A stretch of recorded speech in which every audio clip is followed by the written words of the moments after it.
Bagi sebagian orang, browsing media sosial menjadi salah satu cara untuk menenangkan pikiran di tengah padatnya rutinitas. Sayangnya, terlalu sering menonton konten receh di internet dapat menurunkan konsentrasi dan memberikan dampak negatif, terutama secara psikologis.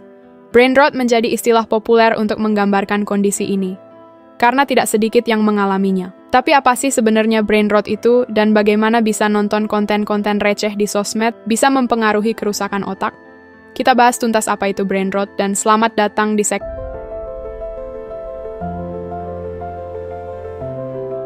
Brain rot adalah istilah yang menggambarkan kondisi penurunan kemampuan kognitif, analisis, memori, dan mengingat akibat terlalu banyak menggunakan teknologi.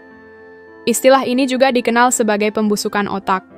Brain rot dapat disebabkan oleh mengonsumsi konten digital yang berkualitas rendah atau receh secara berlebihan, kecanduan gadget, kebiasaan scroll tanpa henti. Secara spesifik, brain rot dipicu oleh konsumsi konten daring secara berlebihan.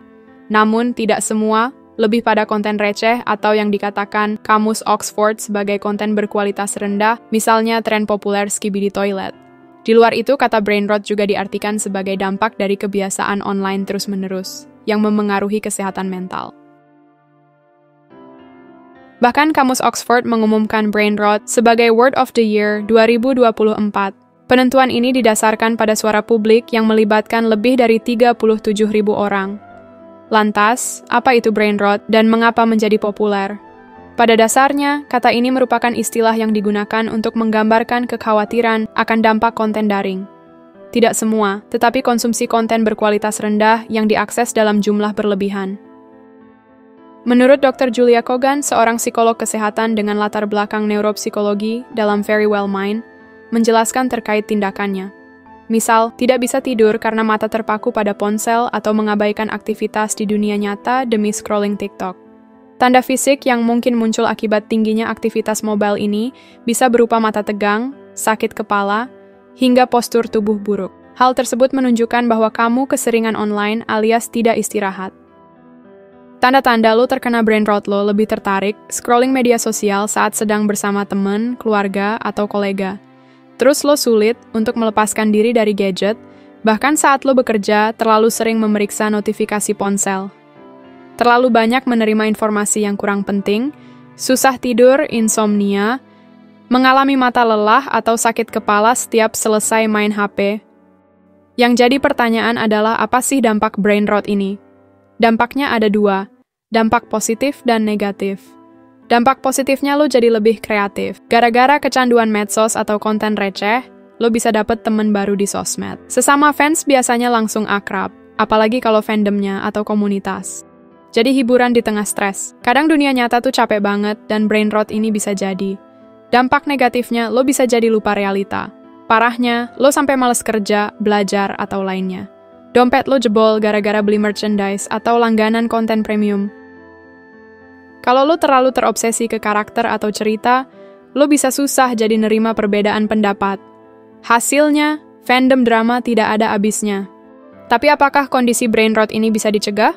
Jawabannya bisa. Yang pertama, terapkan screen time. Screen time yang disarankan untuk mencegah brain rot tidak lebih dari 2 jam per hari untuk orang dewasa di luar jam kerja.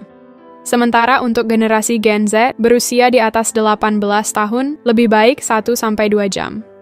Yang kedua, hindari penggunaan handphone sebelum lo tidur. Menggunakan HP saat lo mau tidur bisa membuat lo jadi susah tidur. Akhirnya, lo malah makin dalam scrolling media sosial dan menikmati konten-konten receh yang bisa menyebabkan brain rot.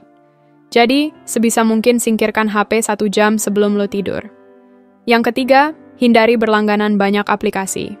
Perlu lo ingat, makin banyak aplikasi yang terpasang di HP lo, makin besar juga keinginan lo untuk memainkannya. Hal ini tentunya akan menambah screen time dan memperbesar kemungkinan terpapar konten-konten tidak berbobot. Oleh karena itu, pasanglah aplikasi seperlunya saja, tidak perlu semua media sosial lo miliki. Yang keempat, perbanyak aktivitas fisik. Untuk mencegah brain rot, manfaatkan waktu luang lo sebaik-baiknya dengan memperbanyak aktivitas fisik, misalnya berolahraga, memasak, ngelakuin hobi yang lo suka. Saat diri lo menemukan kebahagiaan di dunia nyata, akan makin kecil kemungkinan untuk tenggelam dalam dunia maya. Yang terakhir, isi waktu luang dengan bersosialisasi. Cara melepas stres tidak harus selalu dengan menggunakan internet. Cobalah untuk menemui teman atau keluarga, dan habiskan waktu mengobrol, shopping, jalan-jalan, atau curhat dengan mereka. Selain mengurangi stres, cara ini tentunya dapat mempererat hubungan lo dengan orang-orang tersayang. Kesimpulan internet tidak selamanya buruk kok, bahkan tidak bisa dimungkiri bahwa pekerjaan sehari-hari sangat bergantung pada internet. Namun, pastikan lo memiliki kontrol diri yang tinggi agar tidak terus-terusan menonton konten receh yang dapat menciptakan perasaan tidak bersemangat atau brain rot setelah menikmatinya. Cerdas tidak hanya soal matematis, tetapi juga soal empiris etis. Anak yang cerdas tidak hanya digambarkan dengan angka-angka kuantitatif, tetapi juga dapat dituangkan dalam bentuk kata-kata yang bersifat kualitatif dan bernilai. Inilah hakikat yang disebut kecerdasan autentik. Jangan lupa, jika video ini bermanfaat, share juga ke teman-teman lo. Manfaat apa yang lo dapat, teman lo juga dapat manfaatnya. Terima kasih.